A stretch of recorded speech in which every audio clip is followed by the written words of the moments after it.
Full name പറയൂ. മുഴുവനും പേര് പറയാൻ. മുഴുവനെ പേര് പറയാൻ. മുഴുവനെ പേര് പറയാം. പുതിയ നിയമമൊക്കെ അറിയോ പഞ്ചായത്തില്? ആയിക്കോട്ടെ. എന്റെ പേര്. അയ്യോ ഇതെന്താ?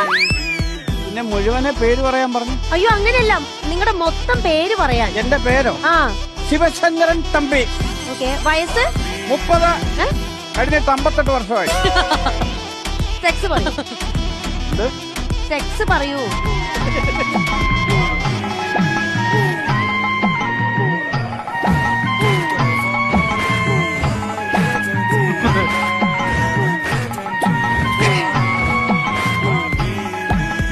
ഒത്തിരി കാലം പഴക്കമുള്ള ഒരു സംഭവമാണ്. എന്നാലും ഞാൻ പറയാം. അന്ന് എനിക്ക് 16-15 വയസ്സുള്ള ഒരു സമയം. തൊട്ടപ്പുറത്തെ വീട്ടിലെ ചേച്ചിയുടെ അന്ന് അവിടെ ആരും